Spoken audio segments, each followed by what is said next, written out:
Okay, तो dynamic memory allocation, ठीक है। तो डीएस के आज के लेक्चर के अंदर हम स्टडी करने वाले हैं dynamic memory allocation. Dynamic memory allocation मतलब डेटा मुझे डायनेमिकली, मतलब जब भी हम चाहते हैं तब उसी टाइम पे मुझे डेटा ऐड करवाना है, ठीक है।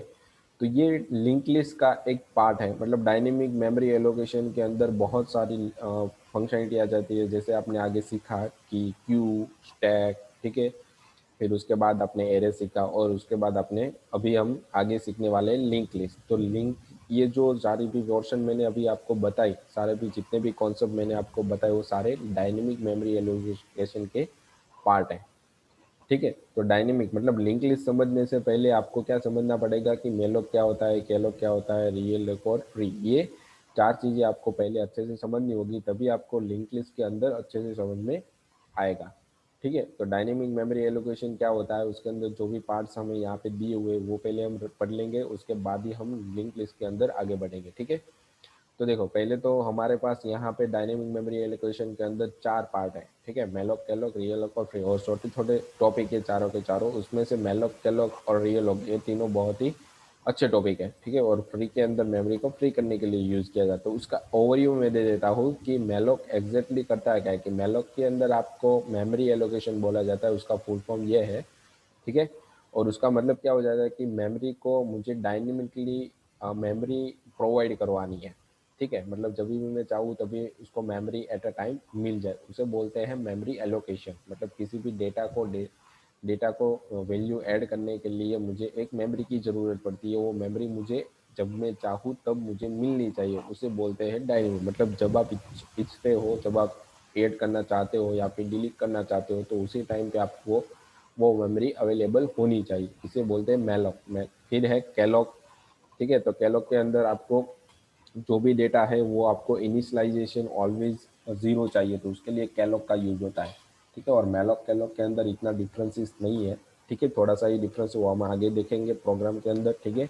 उसके बाद है रियल लॉक। तो रियल लॉक क्या हो जाता है कि जब भी हमारी मेमोरी फुल हो जाती है, मतलब हमारा डेटा फुल हो जाता है, मुझे लगता है कि मैंने 10 रिकॉर्ड ऐड किया, पर मुझे अभी और ज़्यादा रिकॉर्ड ऐड करने की ज़रूरत पड़ेगी, तब मैं यहाँ पे रियल लॉक का यूज़ करूँगा। मतलब वो हमारी मेमोरी बढ़ाएगा, ठीक है। मैं जितनी मेमोरी चाहूँगा उतनी मेमोरी वो देगा मुझे, रियल लॉक मतलब फिर से एलोकेशन करता है मेमोरी का।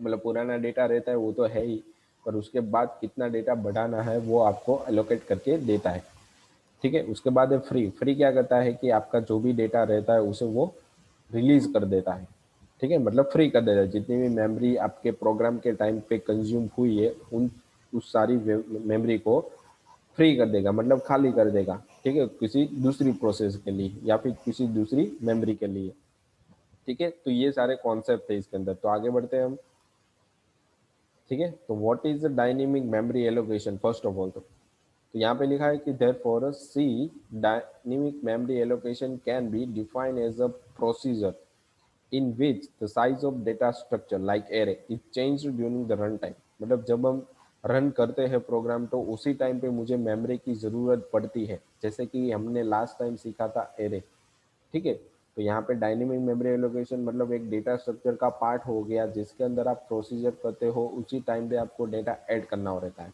ठीक है। उसे यहाँ पे बोला जाता है डायनेमिक मेमोरी एलोकेशन। तो यहाँ पे उसके चार पार्ट दिए हुए हैं कि मेलॉक, कैलॉक, फ्री और रीएलॉक, ठीक है, जैसे मैंने आगे आपको अभी एक्सप्लेन किया, ठीक है। तो उसके बाद हम फर्स्ट पार्ट पे आते हैं कि मेलॉक एग्जैक्टली होता क्या है, उसके अंदर क्या क्या चीज़ें होती है, ठीक है। तो उसके बारे में हम देखने वाले हैं। तो मेलॉक, ठीक है। तो मेलोक का फुल फॉर्म यहाँ पे हो जाता है कि मेमोरी एलोकेशन। क्या हो जाता है यहाँ पे, मेमोरी एलोकेशन। मतलब किसी भी चीज को मेमोरी एलोकेट करना उसे बोलते हैं यहाँ पे मेमोरी एलोकेशन। मतलब जगह देना, एलोकेशन मतलब जगह देना कि उसको यहाँ पे थोड़ी सी स्पेस दो ताकि वो अपना डेटा वहाँ पे एडजस्ट कर सके, ठीक है।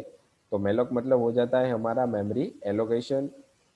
यहाँ पे लिखा है कि method in C use to dynamic allocate a single large block of memory with specified size. मतलब एक बहुत बड़ा लार्ज ब्लॉक हमें स्पेसिफाइड करके देता है, जिसके अंदर हम जितनी भी मेमोरी को, जितने भी डेटा को ऐड करना चाहते हैं उतने डेटा ऐड कर सकते हैं, ठीक है। तो जब भी हम मेमोरी एलोकेटेड करती है तो मतलब जो बीच में प्रोसीजर रहती है मेलोक होती है, वो जब भी हमें मेमोरी प्रोवाइड करवाती है मतलब मिलती है, तो वो क्या करता है कि उसका जो स्टार्टिंग पॉइंट रहता है जहाँ से उसको स्टार्ट करना है, ठीक है, तो वो एड्रेस मुझे दे देगा। ठीक है, मतलब यहाँ पे लिखा है कि it return a pointer of a type void which can be cast into a pointer of any form, मतलब जिस किसी भी फॉर्म में आपको उस डेटा को कन्वर्ट करना है तो उसी टाइप का आपको डेटा देगा। कौन? तो कभी पॉइंटर। पॉइंटर मतलब वो पॉइंट करेगा कि यहाँ से मुझे स्टार्ट करना है।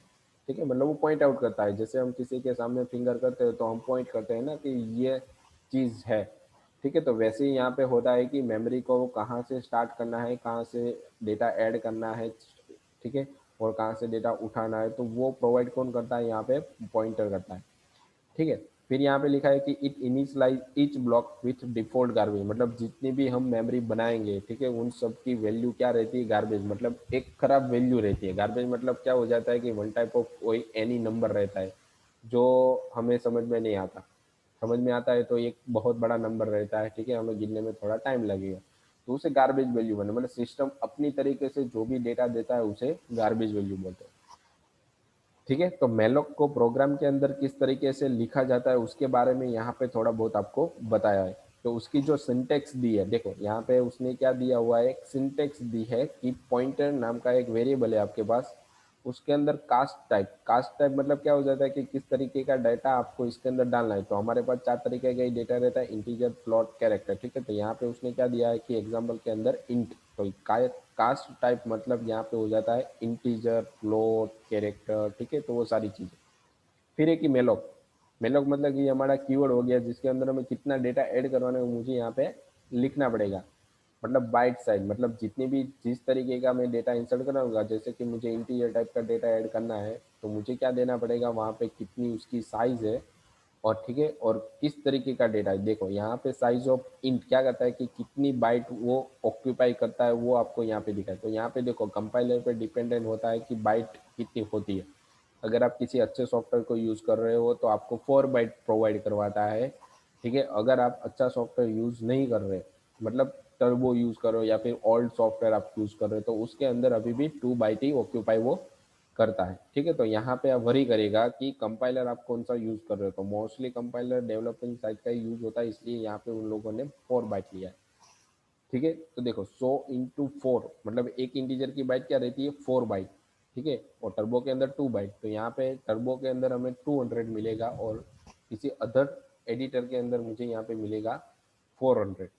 ठीक है, तो ये क्या कहता है कि 400 बाइट की जगह वो एक साथ ले लेता है। मतलब जैसे हम प्लॉट बुकिंग करवाते हैं वैसे ही यहाँ पे मेलो क्या करता है कि बहुत बड़ी जगह रोक लेता है मेमोरी के अंदर बाइट के फॉर्म में। ठीक है, अब उसके अंदर कौन सा डेटा डालना है तो उसे पहले क्या करना है कि कहाँ से वो प्लॉट चालू हो रहा है, ठीक है, कहाँ से उसकी पोजीशन चालू हो रही है, वो कहाँ पे डालेगा? वो पीटीआर नाम के वेरिएबल के अंदर। ये पॉइंटर है। ठीक है, तो यहाँ पे लिखा है कि since the size of int is 4 byte, मतलब इंटीजर की बाइट यहाँ पे क्या होती है, कितनी साइज की होती है? 4 बाइट की होती है। This statement will allocate 400 byte of memory, मतलब मेमोरी के अंदर उसको 400 बाइट मिलेगी। And the pointer PTR hold the address of the first byte, मतलब इसकी जो फर्स्ट बाइट होती है, बहुत सारी बाइट में 400 बाइट में से जो उसका जो फर्स्ट बाइट होता है उसकी वो एड्रेस होल्ड करता है, मतलब उसका एड्रेस कहाँ से स्टार्ट होता है वो होल्ड करके रखता है पीटीआर। ठीक है, byte in the memory allocated. ठीक है, तो इस तरीके से उसका एक्सप्लेनेशन यहाँ पे दिया हुआ है। अब देखो उसके अंदर एग्जैक्टली होता क्या है, किस तरीके से स्टोर किया जाता है, तो उसके बारे में मैं यहाँ पे आपको दिखा रहा हूँ। तो यहाँ पे देखो मेलॉक, इसके अंदर उन लोगों ने दिया है कि इंटीजर नाम का एक पॉइंटर बनाना है। ठीक है, जैसे हम ऊपर डिक्लेयर करते हैं वैसे ही फिर इंटीजर टाइप का वापस पॉइंटर बना, मतलब उसका एड्रेस क्या रहता है वो फाइंड आउट करने के लिए यहाँ पे स्टार लिखेंगे। फिर मेलॉक, मेलॉक एक कीवर्ड है।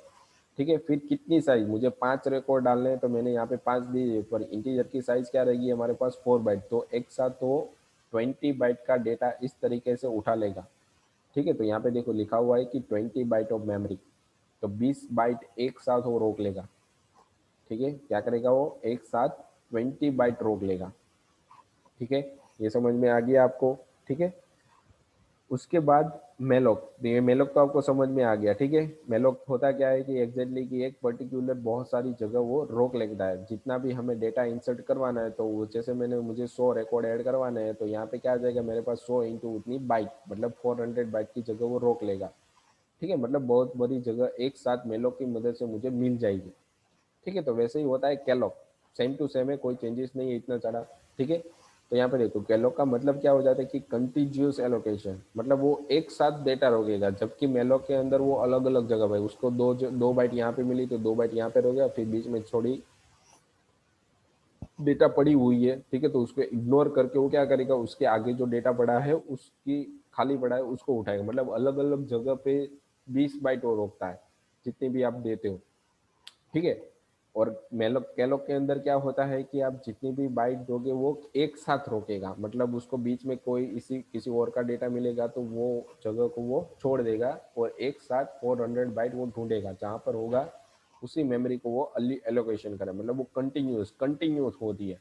कंटिन्यूस मतलब होता है कि one type of continuous allocation, मतलब एक साथ ही वो डेटा रोकता है। फिर यहाँ पे लिखा है कि continuous memory allocation method in C use dynamic allocator specified number of block और memory of the specified type, मतलब जिस तरीके का आप उसे डेटा टाइप डिफाइन करोगे उसी टाइप का वो क्या करेगा कि मेमोरी एलोकेशन, वो मेमोरी एलोकेट करेगा, ठीक है। तो यहाँ पे देखो इट इनिशियलाइज ईच ब्लॉक, मतलब जितने भी आपको ब्लॉक मिले हैं, जितने भी बाइट मिले हैं उसकी बाय डिफॉल्ट वैल्यू क्या हो जाएगी यहाँ पे 0, जबकि मेलोक के अंदर बाय डिफॉल्ट वैल्यू क्या रहती है, हमारे पास गार्बेज रहती है, ठीक है, क्या रहती है यहाँ पे गार्बेज रहती है, ठीक है।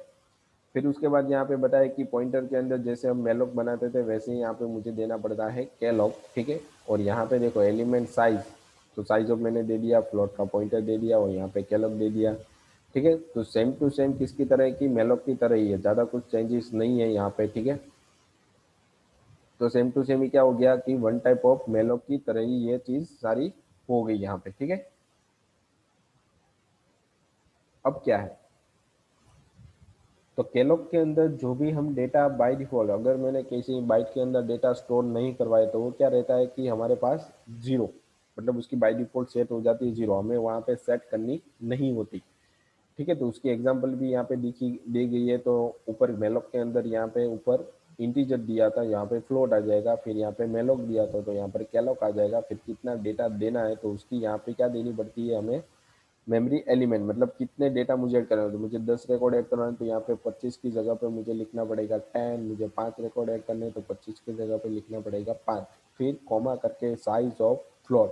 साइज ऑफ फ्लोट क्या करता है कि उसकी वो कितनी जगह रोकेगा मेमोरी में वो आपको गिन के दे देता है, ठीक है। तो साइज ऑफ की मदद से आपको जितना भी फंक्शन, जितनी भी बाइट वो रोकेगा वो आपको यहाँ पे मिल जाएगी।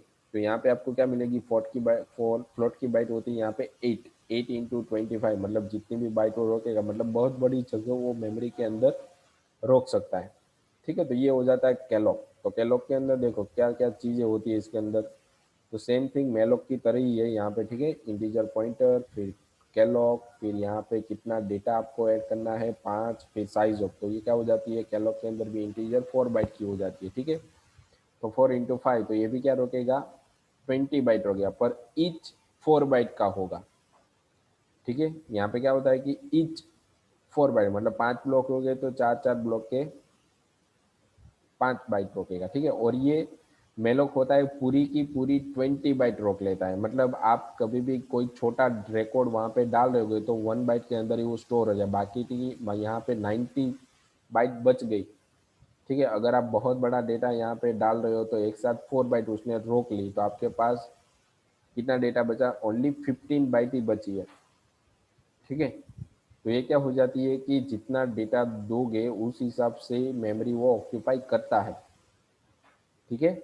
जबकि कैलॉग के अंदर उसको हर एक बॉक्स को 4 बाइट ईच तरीके, मतलब उसके अंदर 4 बाइट में अंदर वो 5 डाले, 2 डाले, 1 डाले, बहुत बड़ा डेटा डालेगा तो भी 4 बाइट के अंदर रोकेगा, छोटा डेटा डालेगा तो भी वो 4 बाइट ही रोकेगा, ठीक है। तो इसके अंदर ये दोनों डिफरेंस ही हुआ है, मतलब कैलॉग के अंदर आप पर्टिकुलर बॉक्स बन जाते हैं 4 4 के इक्वली, ठीक है। जबकि मेलोक के अंदर क्या होता है कि वो पर्टिकुलर सारी की सारी, मतलब जितनी भी बाइट होगी एक साथ यूज करेगा, किसी को 2 चाहिए तो 2 दे दो, 4 चाहिए तो 4 दे दो, किसी को 8 चाहिए तो 8 दे दो, मतलब जितनी होगी उतनी उसको मिला, अगर वो फुल हो जाता है तो उसकी गलती नहीं, ठीक है। तो ये चीज होती है मेलोक के अंदर, ठीक है। तो मेलोक में गार्बेज वैल्यू भी होती है, कैलॉग में गार्बेज वैल्यू नहीं होती, पर्टिकुलर ईच की बाय डिफॉल्ट वैल्यू होती है 0, ठीक है। उसके बाद है फ्री, ठीक है। तो मेलोक और कैलॉग के बारे में आपको आई थिंक समझ में आ गया होगा किस तरीके से हमने यहाँ पे यूज किया है, ठीक है, अब हमारे पास है यहाँ पे फ्री।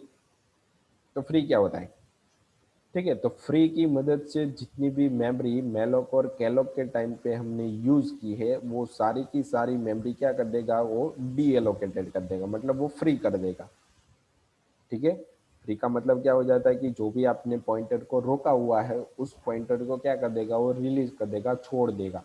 ठीक है, तो उसका यहाँ पे एक्सप्लेनेशन दिया हुआ है कि free method in C used to dynamically deallocate a memory.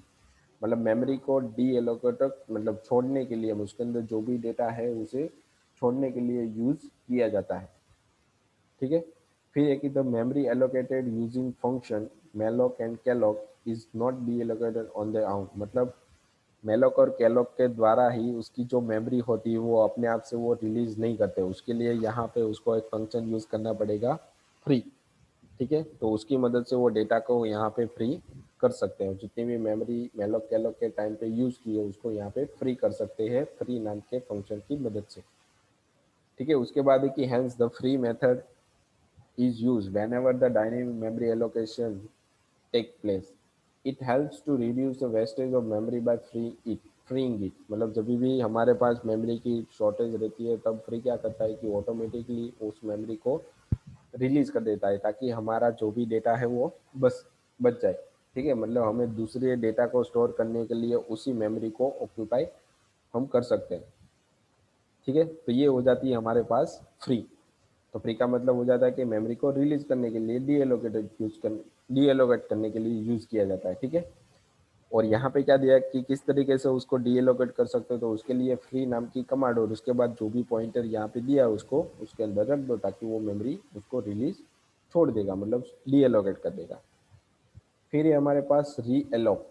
ठीक है, यहाँ पे उसकी एक्सप्लेनेशन दी है, देखो फ्री एग्जैक्टली किस तरीके से वर्क होता है। देखो जिस तरीके से केलॉक होता है, कोयलक क्या करता है कि हर एक की 4-4 बाइट के अंदर कन्वर्ट कर देता है। अगर किसी ने इसके अंदर अप्लाई किया हुआ है, ठीक है, तो इसके अंदर डेटा रहेगा। अगर किसी ने इसके ऊपर अप्लाई नहीं किया तो क्या करता है कि पॉइंटर को फ्री कर देगा।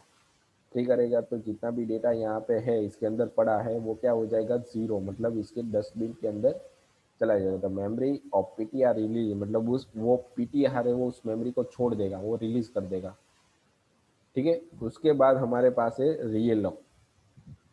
तो रियल लॉक मतलब हो जाता है कि अगर हमारे पास डेटा मैंने ऐड किया है मेलॉक की मदद से, अगर मैंने 5 रिकॉर्ड ऐड किए, ठीक है, अगर मैंने 5 रिकॉर्ड वहां पे ऐड किए, मुझे 5 रिकॉर्ड से ज़्यादा अब रिकॉर्ड ऐड करने एट अ टाइम, उसी टाइम पे, ठीक है, तो मुझे यूज करना पड़ेगा यहाँ पे री एलोकेशन, मतलब रियल।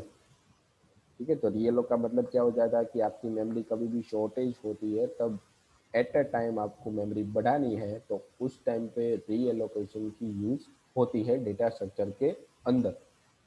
ठीक है, तो रीएलोक का यहाँ पे एक्सप्लेन दिया हुआ है कि रीएलोकेट और reallocation method in C use to do dynamically change the memory allocation. मतलब उसकी मेमोरी चेंज करने के लिए भी यहाँ पे यूज किया जाता है, जो उसने प्रीवियस टाइम पे यूज की थी उसको यूज ना करते हुए नई वाली मेमोरी को वो अलोकेट करेगा। मतलब रीएलोक की मदद से आप नई मेमोरी ऑक्यूपाई कर सकते हो, एलोकेट कर सकते हो। In other words, if the memory previously allocated with the help of malloc और कैलॉक इज इनसफिशिएंट, जैसे मैंने अभी आपको बताया कि मेलोक और कैलॉक की मदद से जो भी आपने मेमोरी एलोकेट की है अगर वो कम हो रही है, ठीक है, तो उसकी जगह पे आप यहाँ पे यूज कर सकते हो realloc. Realloc can be use to dynamically reallocate memory. ठीक है, मतलब रन टाइम पे आपको मेमोरी एलोकेट करवाता है उसी टाइम पे, इसे बोला जाता है रीएलोकेशन, रीएलोक। तो reallocation of memory maintain the already present value and new block will be initialise with the default garbage. मतलब जितने भी उसके पास डेटा रहते हैं, ठीक है, तो प्रेजेंट वैल्यू तो रखेगा ही रखेगा, पर नई वैल्यू को क्या करेगा वो उसके अंदर वो गार्बेज वैल्यू ऐड कर देगा। ठीक है, तो उसके यहाँ पे तो उसके लिए यहाँ पे उन लोगों ने बताया है कि पॉइंटर, फिर यहाँ पे कि री एलोक मतलब जो पुरानी मेमोरी है उसका एड्रेस यहाँ पे पास करना पड़ेगा, ताकि वो नई साइज उसके बाद की साइज उसके बाद में ऐड कर सके। ठीक है, तो यहाँ पे wait P T R is reallocated with a new size. ठीक है। यहाँ पे मैंने अगर जितनी भी दी है, फिर 5 दिए, 100 दिए, 10 दिए, तो उस हिसाब से वो डेटा आगे बढ़ा देगा। मतलब ऑलरेडी उसके पास 5 पड़ी हुई है, तो 5 के अंदर 100 ऐड करेगा तो 105 हो जाएगी। ठीक है। उसके बाद यहाँ पे आपको बताया गया है कि री एल लॉक। तो री एल लॉक आप किस तरीके से डिफाइन कर सकते हो, उसके बारे में यहाँ पे आपको बताया गया है। तो यहाँ पे देखो, पॉइंटर के अंदर मैलॉक, उसके बाद यहाँ पे आपको बताया गया कि कितनी साइज आपको चाहिए, मतलब कितना डेटा आपको इंसर्ट करना है, वो 5, इसके लिए यहाँ पे 5 दिया। और किस तरीके का डेटा करना है, तो वो इंटीजर। तो इंटीजर कितना डेटा रोकेगा, तो भाई 4 बाइट। ठीक है। तो 5 × 4 मतलब हो जाता है यहाँ पे 20 बाइट। ठीक है। तो 20 बाइट वो एक साथ रोक लेगा। अगर आपको यहाँ पे डेटा आपका फुल हो रहा है, जैसे मैंने आगे आपको बताया मेलॉक के अंदर कि वो बड़ा डेटा आएगा तो वो 4 बाइट या 8 बाइट भी उसको दे सकता है, तभी आप दूसरा डेटा ऐड करोगे तो क्या हो जाएगा कि आपकी मेमोरी फुल हो जाती है। तो फुल हो जाएगी तो मुझे और भी रिकॉर्ड वापस वहीं पे डालना है। मैंने 3 रिकॉर्ड ऐड किए हैं तो फुल हो गई मेमोरी, मुझे और 2 डालने हैं। तो उसके लिए री एलोक की यूज़ यहाँ पे की जाती है। मतलब आपकी जो पॉइंटर रहती है उसी के अंदर 10 इंटू साइज है, मतलब 10 बाइट और उसने बढ़ा दी, मतलब 400 बाइट होगी, मतलब 40 बाइट होगी। ठीक है। तो यहाँ पे ऑलरेडी 20 तो थी, उसके बाद यहाँ पे क्या होगी, 10 मैंने ऐड कर दिया तो 40 बाइट और रोकेगा। ठीक है। तो इस तरीके से री एलोक को हम यहाँ पे यूज़ कर सकते हैं, मतलब मेमोरी हम डायनेमिकली यहाँ पे बढ़ा सकते हैं। ठीक है। अब देखो, इसकी एक एग्जांपल भी हम देख लेते हैं कि ठीक है, मेलोक को किस तरीके से यूज़ किया जाता है और कैलोक को किस तरीके से यूज़ किया जाता है, और फ्री। ठीक है। तो देखो, हम टर्बो के अंदर चलते हैं। टर्बो के अंदर मुझे एक प्रोग्राम यहाँ पे सेटअप करनी पड़ेगी। ठीक है। यहाँ पे मैंने ऑलरेडी बनाई हुई है, तो मैं इसे थोड़ा बड़ा कर लेता हूँ। ठीक है। तो यहाँ पे मुझे अब लिखना है हैज़ इंक्लूड। ठीक है। मेलोक को हम यूज़ करने वाले हैं, हैज़ TDIO.h, उसके बाद हैज़ इंक्लूड conio.h। उसके बाद मुझे अगर रेलोक, कैलोक, मेलोक, कैलोक और रियलोक, ठीक है, यहाँ पे मेलोक, कैलोक और रियलोक तीनों का यूज़ करना है। ठीक है। तो उसके लिए मुझे अलग से लाइब्रेरी फाइल यहाँ पे अटैच करवानी करती है, उसे बोलते हैं यहाँ पे स्टैंडर्ड लाइब्रेरी, जो मेलोक कैलोक के लिए यूज़ होती है अलग से। तो उसके लिए मुझे यहाँ पे लिखना पड़ेगा हैज़ इंक्लूड। ठीक है। और यहाँ पे मुझे लिखना पड़ेगा std_lib.h, उसके अंदर मेलोक कैलोक की फंक्शनलिटी पड़ी हुई है इसलिए। ठीक है। अगर मैं यहाँ पे मेंशन नहीं करूँगा तो मुझे वो दे देगा एरर। अभी हम मैं उसके एग्जांपल भी आपको दिखाता हूँ। ठीक है। अब क्या करेंगे कि मुझे इंटीजर टाइप का डेटा यहाँ पे ऐड करवाना है। ठीक है। किस तरीके का इंटीजर टाइप का डेटा मुझे ऐड करना है, तो मैं क्या करूँगा यहाँ पे कि जो भी डेटा है वो पहले डिक्लेयर कर देता हूँ। तो मुझे यहाँ पे पॉइंटर भी डिफाइन करना पड़ेगा, जिस तरीके से मैंने यहाँ पे आपको बताया। ठीक है। तो यहाँ पे देखो, मेलोक को डिफाइन करने के लिए आपको एक इंटीजर टाइप का पॉइंटर यहाँ पे बनाना पड़ेगा, फिर कितना डेटा ऐड करना है वो भी यहाँ पे मेंशन करना पड़ेगा। ठीक है। मतलब 5 रिकॉर्ड, 10 रिकॉर्ड, 15 रिकॉर्ड। ठीक है। तो मुझे यहाँ पे और लूप यूज करने के लिए एक आई का यूज करना पड़ेगा। ठीक है। तो मुझे टोटल 3 वेरिएबल बनाने पड़ेंगे। तो इंटीजर, पॉइंटर, ठीक है, पीटीआर, फिर एक लूप के लिए और कितना डेकोड एड करना है इसके लिए एन। ठीक है। अब देखो, मैं क्या कर रहा हूँ कि यहाँ पे मुझे कितना रिकॉर्ड चाहिए उसका मैं यहाँ पे आपको दे देता हूँ एक मैसेज। ठीक है। How many record insert into malloc. ठीक है। उसके बाद मैं यहाँ पे दे देता हूँ स्कैनफ। स्कैनफ के अंदर यहाँ पे मैं दे देता हूँ %d, क्योंकि n कितना डालूंगा मैं नंबर के फॉर्मेट में रहता है, इसलिए मैंने यहाँ पे इंटीजर दे दिया। ठीक है। अब मुझे क्या करना है कि मेमोरी रोकनी पड़े। अगर मैंने यहाँ पे n के अंदर 5 मुझे रिकॉर्ड ऐड करने हैं, तो मैंने क्या दे दिया 5। तो मेरी मेमोरी हो जानी चाहिए यहाँ पे 5 × 2 मतलब 10 बाइट्स।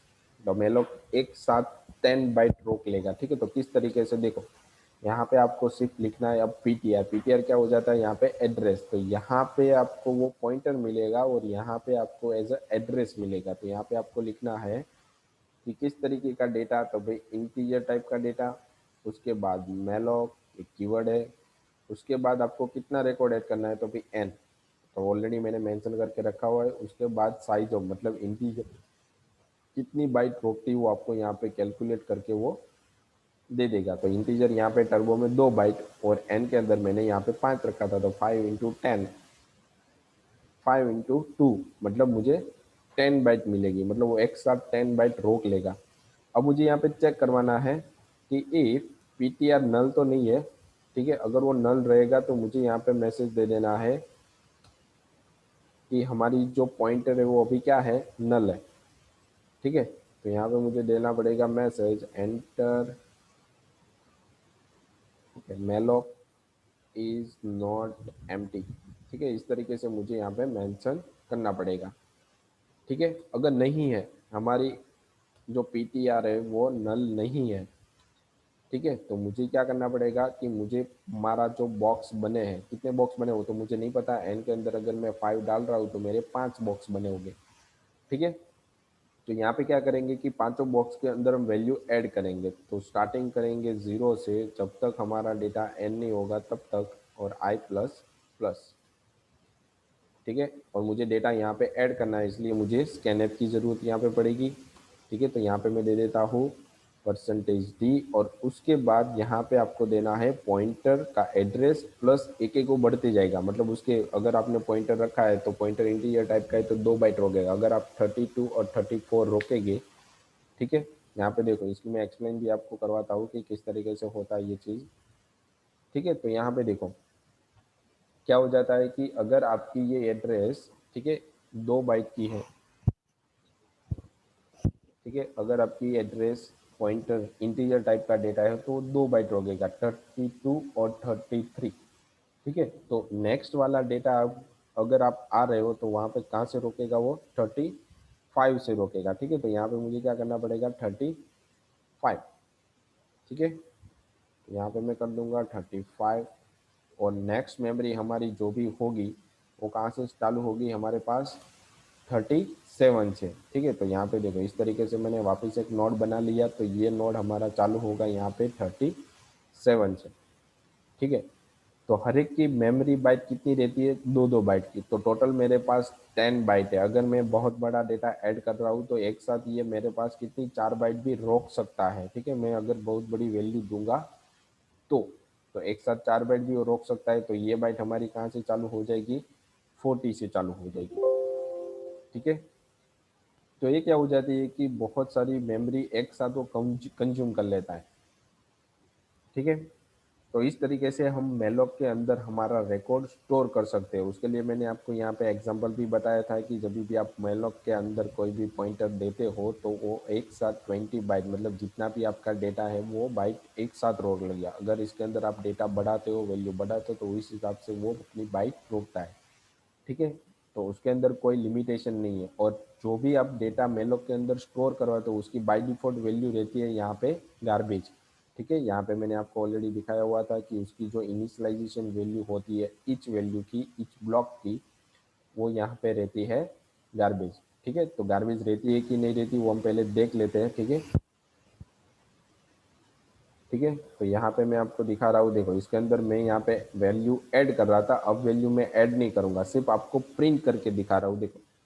तो print underscore, okay, print F के अंदर मुझे यहाँ पे %d देना है, ठीक है। और यहाँ पे मैं दे देता हूँ /n, उसके बाद यहाँ पे मैं दे देता हूँ पॉइंटर ptr प्लस आई,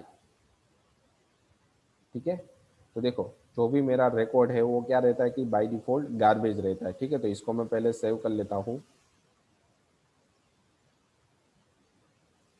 यहाँ पे मैं सेव करने के साथ इसको सेव करके दे देता हूँ मेलो1,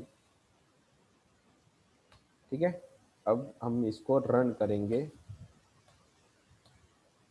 तो यहाँ पे मुझे वो एक्स्ट्रा पैरामीटर करके वो एक एरर दे रहा है,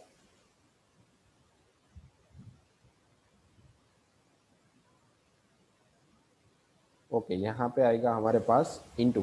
ठीक है, अब देखो मैं इसको रन करवा के दे देता हूँ, रन हो गया। तो यहाँ पे मैं दे देता हूँ, हमारे पास 10 रिकॉर्ड पड़े हुए हैं। तो देखो सारी वैल्यू क्या आ गई, यहाँ पे गार्बेज आ गई, 35 0 5 0 3 8 0 9 2 1 6 0 -19 0 37। तो ये सारी गार्बेज वैल्यू हो जाती है हमारे पास। ठीक है, तो यहाँ पे मैंने जैसे आपको मेलॉक के अंदर बताया, ठीक है, वैसे ही यहाँ पे वो प्रेजेंट हो रहा है। ठीक है, मतलब वो गार्बेज वैल्यू, अगर मैं यहाँ पे 5 दूंगा तो भी हमारी गार्बेज वैल्यू यहाँ पे प्रिंट होगी। अब मुझे इसके अंदर हमारी रिकॉर्ड ऐड करनी है, तो मुझे यहाँ पे लेना पड़ेगा स्कैनफ। ठीक है, यहाँ पे मैं एक मैसेज दे देता हूँ, प्रिंटफ के अंदर enter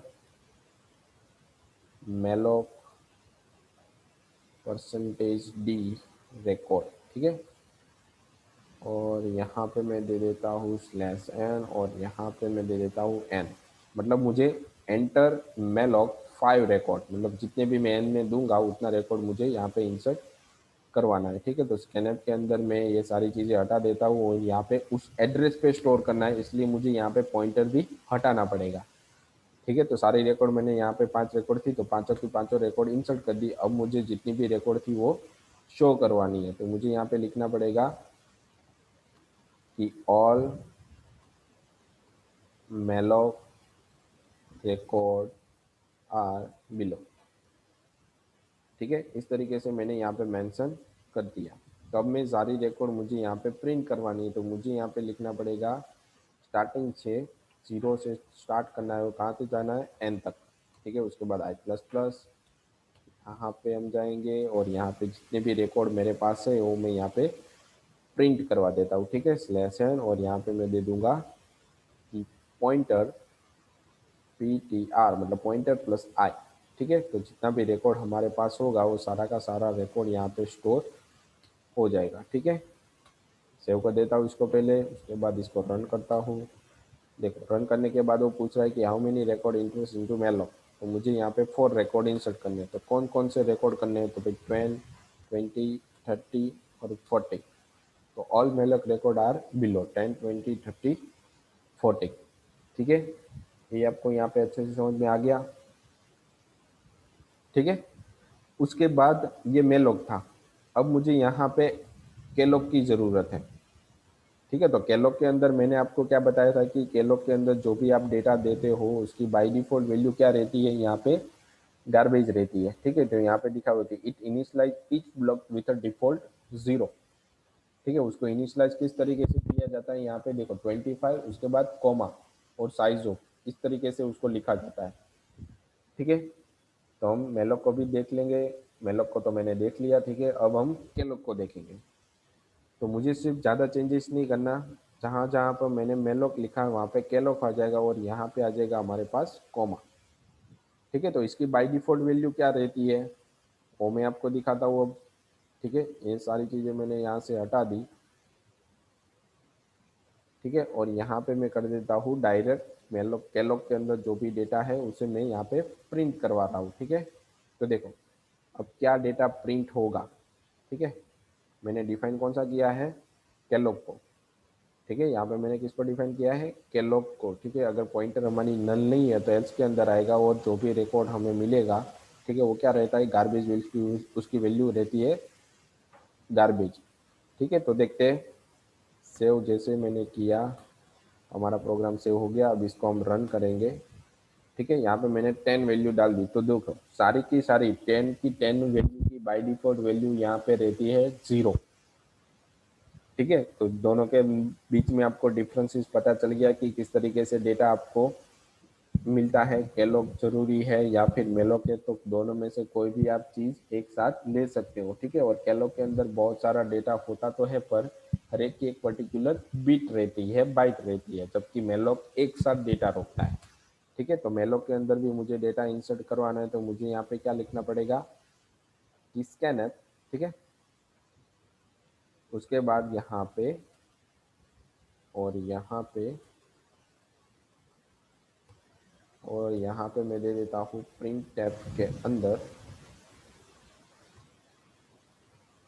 Kellogg data is below. ठीक है, और यहाँ पे स्लैश एन, और जितने भी रिकॉर्ड मेरे पास है वो सारे रिकॉर्ड मैं यहाँ पे प्रिंट करवा लूँगा। मतलब ऊपर मैंने जितने भी रिकॉर्ड इंसर्ट किए हैं वो सारे रिकॉर्ड मैं यहाँ पे प्रिंट करवा रहा हूँ। देखो इस तरीके से। तो यहाँ पे मुझे लिखना पड़ेगा प्रिंटफ, प्रिंटफ के अंदर %d/n और यहाँ पे पॉइंटर ptr+1। ठीक है, अगर हमारा यहाँ पे सारा काम खत्म हो जाएगा, ठीक है, तो खत्म होने के बाद मैं क्या करूँगा, हमारी जो पॉइंटर है उसको मैं फ्री कर दूंगा, ptr। ठीक है, तो हमारी पॉइंटर यहाँ पे फ्री भी हो गई। ठीक है, और जितना रिकॉर्ड था वो मुझे प्रिंट करके भी दे देगा। तो वापस हम इसको प्रोग्राम को सेव कर लेंगे ताकि आपका प्रोग्राम चला ना जाए। ठीक है, कोई एरर ना आ जाए। देखो यहाँ पे मुझे वो 2 एरर दे रहा है। ओके, यहाँ पे मैं सेमीकोलन बनना भूल गया। ठीक है, वापस मैं इसको रन करवा रहा हूँ, प्रोग्राम रन हो गई। यहाँ पे मैं 4 रिकॉर्ड इंसर्ट करवा रहा हूँ। कौन कौन सी, 10, 21, 23 और 35। ठीक है, तो देखो सारी की सारी रिकॉर्ड यहाँ पे 21।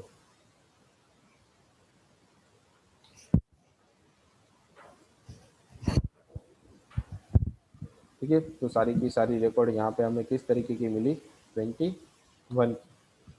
ठीक है, तो यहाँ पे किसी भी तरीके की कोई गड़बड़, ओके, यहाँ पे 1 मैंने लिख दिया, यहाँ पे आएगा हमारे पास 1i। ठीक है, तो इसको वापस हम सेव कर देंगे, यस करो, फिर इसको रन करो। तो यहाँ पे वापस सेमीकोलन करना हम भूल गए। ठीक है, अब वापस इसको रन करो। देखो प्रोग्राम रन हो गई। उसके बाद मैं यहाँ पे 5 रिकॉर्ड इंसर्ट करवा रहा हूँ, 10, 20, 21, 90, 92। देखो यहाँ पे जितनी भी रिकॉर्ड मैंने इंसर्ट करवाई तो सारी की सारी रिकॉर्ड यहाँ पे इंसर्ट हो रही है अच्छी तरीके से। ठीक है, तो ये डिफरेंसेस होता है, ठीक है, मेलॉक और केलॉक के बीच में। ठीक है, तो रियलॉक आपको ज़्यादा यूज़ करना नहीं होता। ठीक है, उस तो भी मैं आपको उसके बारे में नेक्स्ट लेक्चर के अंदर आपको बता दूंगा, ताकि आपकी जो लिंक लिस्ट चालू होगी उसके अंदर आपको और भी अच्छे समझ में आ जाए। ठीक है, तो आज के लेक्चर इतना ही था। ठीक है, नेक्स्ट लेक्चर के अंदर रियलॉक के बारे में पढ़ेंगे। ठीक है, बहुत ज़्यादा इंपॉर्टेंट नहीं है वो टॉपिक, बहुत ही कम टॉपिक है। ठीक है, तो वो थोड़ा 10 मिनट में खत्म हो जाएगा। ठीक है, तो नेक्स्ट लेक्चर के अंदर हम पढ़ने वाले हैं कि रियलॉक से चालू करेंगे और उसके बाद लिंक लिस्ट पे जाएंगे। ठीक है, तो आज के लेक्चर के लिए इतना ही था। Thank you.